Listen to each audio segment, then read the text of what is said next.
like play. GehGeh, you see that play where you say when you play where you say anybody will go Lucky Udu show the end that is in person career the end. Like play that thing. You understand? They just spoil that guy brand. To make it worst, Edu now man no may no job like say I talk. Wetin do Lucky Udu. You understand? See now, the guy now don't come out now, they tell very dark man. You understand? Waiting pass through the hands of Nedu Wazobia.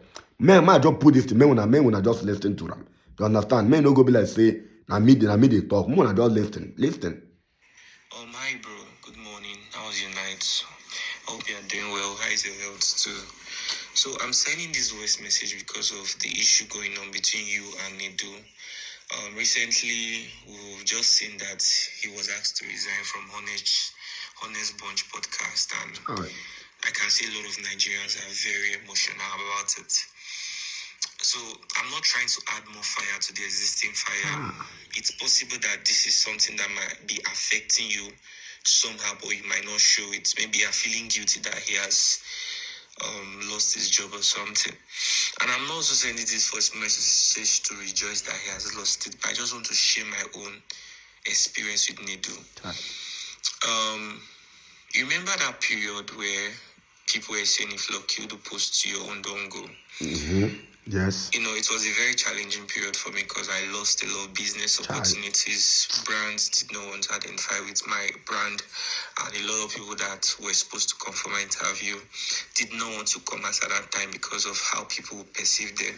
So it was a really challenging period. And then my manager was trying to see if there's something he could do. So he said, okay, if we can go to Honest Bunch podcast to clarify and talk in details, maybe people have a very good perspective of what my platform is doing, because Nigerians know how to joke and catch crews.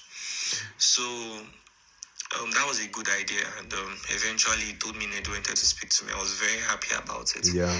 So we got on a call. I greeted him. He responded. Then immediately, what he just said is he doesn't know me. He has never seen my content before.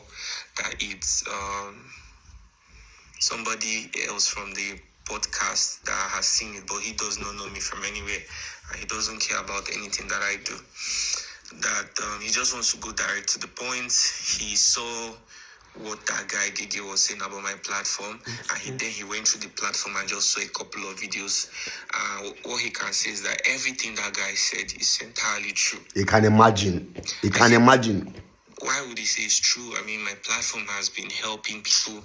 There's nobody who has come on my platform and ended up in a worse situation than they were before. No, we've helped people with millions of naira, with so many opportunities that they did not imagine they would even find. But he said that that's not true, that he doesn't even care. My platform is not doing anything for anybody. That I should just humble myself, that he's inviting me to the podcast. I should just enter the next available flight and come to Lagos. That is a one life. It's a once in a life opportunity. And before he changes his mind, that GehGeh is already on his way to Lagos, and GehGeh, he will be interviewing GehGeh, but he wants me to also come there to use the opportunity and join GehGeh to also talk about my platform. I should challenge GehGeh on the show.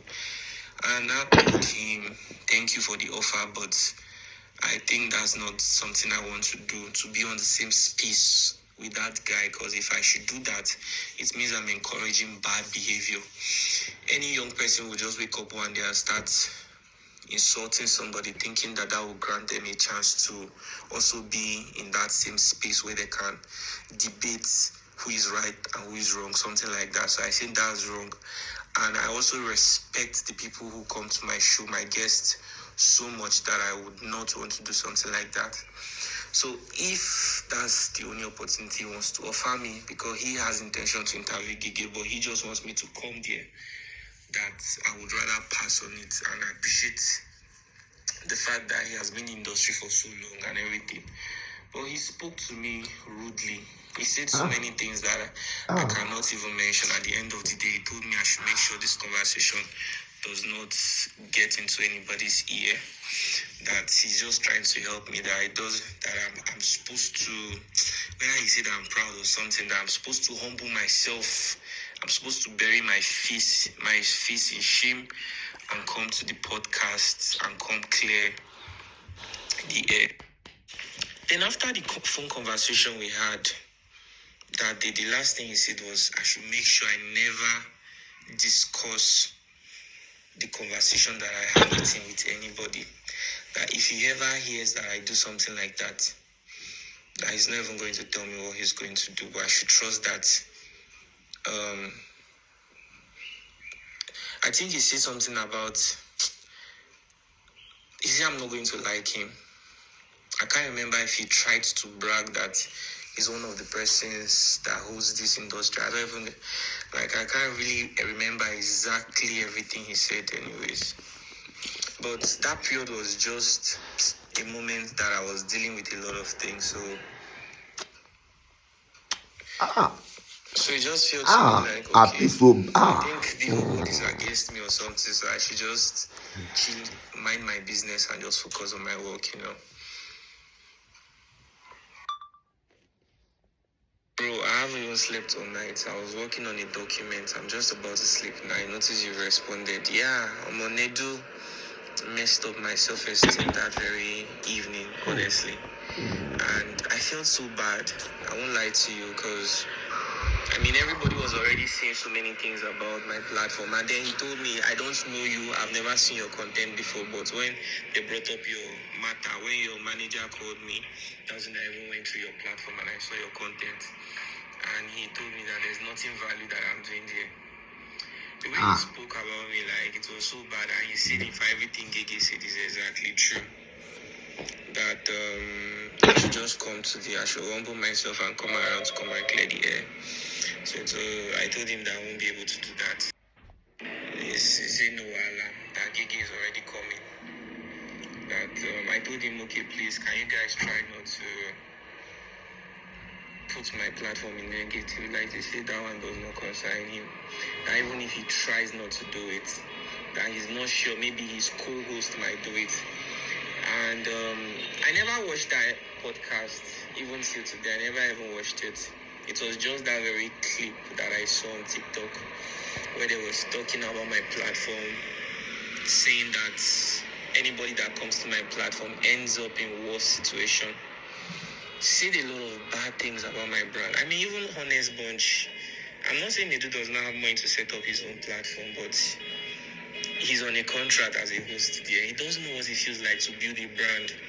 And he gave that guy a bigger platform to even ruin my brand and everything that I worked so hard for. Bro, I had 29 staffs as of December and even till this January.